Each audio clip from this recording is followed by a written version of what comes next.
Pemerintah Indonesia telah mengambil langkah signifikan dalam meningkatkan efisiensi administrasi dan integrasi data dengan menjadikan nomor induk kependudukan atau NIK sebagai nomor pokok wajib pajak atau NPWP.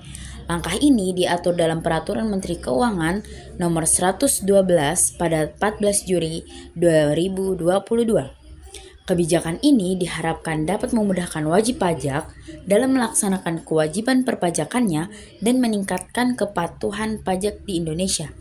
Berikut adalah penjelasan lengkapnya. Perkenalkan, nama saya Aziati Filza dari SMA 41 Jakarta. Sebelumnya aku berterima kasih banyak karena udah meluangkan waktunya. Tapi sebelum itu perkenalkan nama Bapak siapa?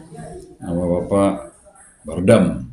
Bardam. Nah, Bapak Bardam sebagai pegawai pajak ya, aku ingin menanyakan beberapa pertanyaan. Yang pertama itu, apakah infrastruktur, teknologi, dan administrasi di instansi terkait siap untuk mengintegrasikan NIK dengan NPWP?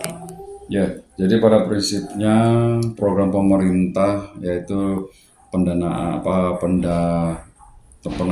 ya antara NIK menjadi NPWP itu merupakan langkah besar dalam upaya menyederhanakan administrasi perpajakan di Indonesia. Tentunya harus dibarengi dengan regulasi dan teknologi yang memadai. Kami dari Dijen Pajak Kemenkeu sendiri juga sudah mempersiapkan seluruhnya untuk mendukung dari program pemerintah tersebut.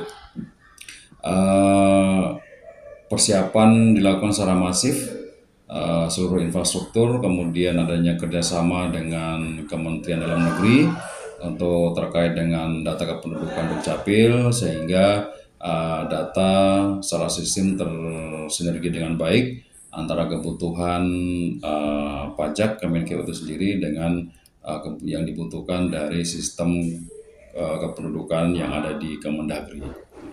Terus ada pertanyaan lagi, ini kan NPWP itu kan kayak baru ya, baru Ya. keluar. Nah, itu sejauh mana sih orang pajak itu udah mengedukasi atau memberitahu ke masyarakat bahwa NIK itu udah berubah menjadi NPWP? Ya, jadi tentunya program pemerintah yang baru ini berkewajiban pemerintah juga melakukan edukasi, yaitu Kementerian Keuangan khususnya Dijen Pajak melakukan edukasi, sosialisasi secara masif kepada seluruh masyarakat tentang adanya perubahan NIK ya yang digunakan untuk data NPWP.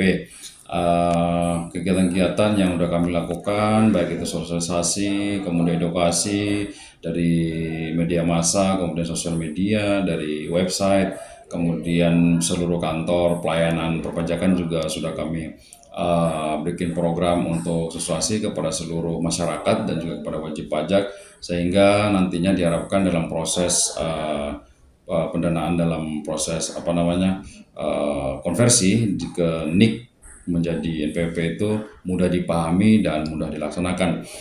Jadi memang targetnya itu Juli 2024 itu bahwa keseluruhan NIK menjadi NPWP bisa dilaksanakan, karena itu sudah tertuang dalam Peraturan Menteri Keuangan Nomor 136 Tahun 2023. Di situ sudah diatur tentang tata cara, mekanisme, dan batas waktu dalam proses implementasi atau integrasi penerapan NPWP menjadi NIK menjadi NPWP. Ya. Habis itu sejauh mana kan NPWP nih? NPWP itu diciptakan biar orang-orang tuh rajin membayar pajak. Ya. Sejauh ini gimana? Ya, jadi dengan kemudahan yang diakses oleh masyarakat dan wajib pajak terhadap mulai dari proses pendaftaran, kemudian pelaporan pajak itu sendiri, kemudian prosedur dokumen lainnya, tentunya bahwa harapannya itu untuk bisa meningkatkan kesadaran dari seluruh pajak, kewajiban dalam melakukan proses pelaporan secara rutin tahunan, baik itu pajak pribadi maupun pajak badan usaha, tentunya akan berdampak kepada pendapatan negara di sektor atau di bidang perpajakan. Jadi biar orang-orang rajin membayar pajak, makanya diubah. Ya, diubah untuk memberikan kemudahan, tentunya bahwa dengan adanya padanan antara NIK menjadi NPWP ini, kita tidak mempunyai terlalu banyak nomor identitas ya. Jadi kita satu data NIK itu sudah bisa dimanfaatkan untuk penggunaan nomor NPWP. Jadi tidak terlalu banyak nomor identitas sehingga satu, tapi untuk bisa digunakan keseluruhan akses data, data kependudukan maupun data perpajakan seperti itu. Cukup detail sekali jawabannya. Itu saja sih yang aku ingin tanyakan kepada Bapak Bardam. Terima kasih banyak Ya. atas waktunya dan Ya, satu terima lagi kasih. sebelum tutup, dalam mendukung upaya program pemerintah terkait dengan penyertaan administrasi perpajakan, kita juga sudah menyediakan suatu sistem yang namanya Cortex. Jadi di situ nanti di 2024 sudah di launching, di situ sudah keseluruhan terintegrasi seluruh sistem dari proses pendaftaran, kemudian pelaporan, kemudian informasi lain terkait dengan perpajakan. Jadi itu sifatnya online, kemudian berbasis web dan bisa diakses di manapun, kapanpun, selama wajib pajak atau masyarakat koneksi internet dan bisa diakses dalam media entah laptop, gadget seperti itu. Kemudian untuk terkait hal yang dialami oleh masyarakat dan wajib pajak mengenai perpajakan, bisa untuk dapat menghubungi keseluruhan kantor layanan pajak yang tersedia ke customer service, pasti akan dilayani dan diharapkan bahwa kepatuhan terhadap pelaporan pajak bisa dilaksanakan, tentunya akan berdampak kepada peningkatan pendapatan negara dan juga akan berdampak kepada perekonomian negara. Ya, itu ya. Ini informasi sangat penting Ya. yang disampaikan oleh Bapak Bardam. Terima kasih banyak Ya, terima kasih atas waktunya. Ya.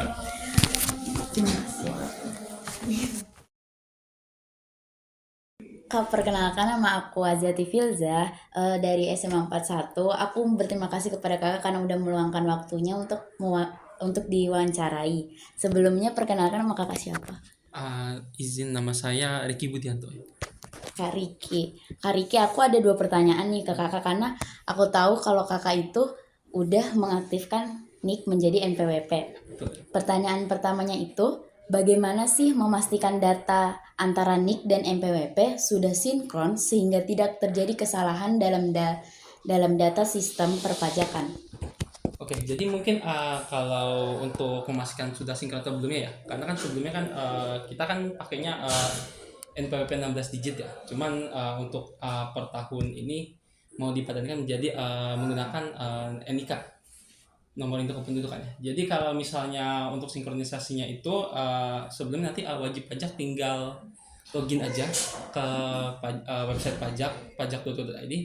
Nanti kalau misalnya wajib pajak belum melakukan pemadanan NPWP ke NIK, dia nanti akan secara otomatis diarahkan supaya melakukan pemadanan. Jadi nanti akan ada disinkronkan.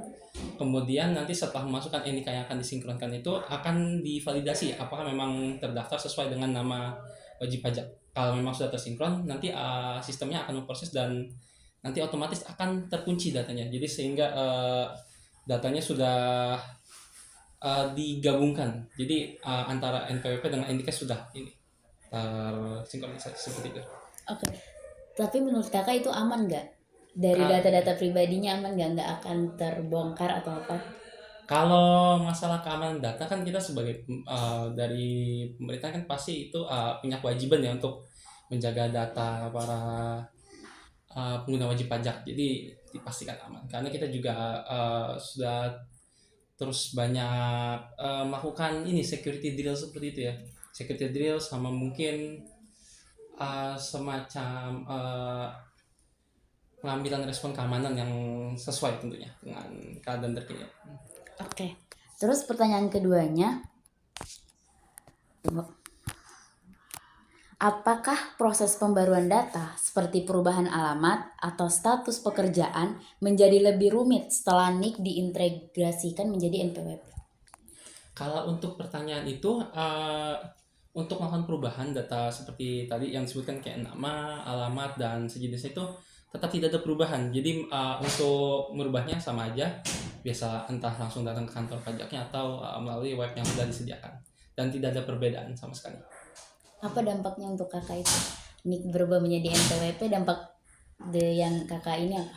Ada ada perubahan? Mungkin kalau yang paling sederhananya ya itu eh, paling gampangnya jadi hafal ya, karena kan nggak harus ngafalin dua nomor ya, jadi satu aja. Dan enaknya kalau terintegrasi itu biasanya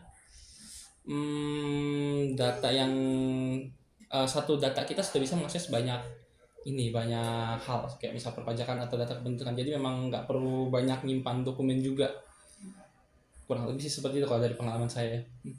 Udah, itu aja yang saya ingin wawancarai kakak. Terima kasih atas semua jawaban kakak yang kakak berikan.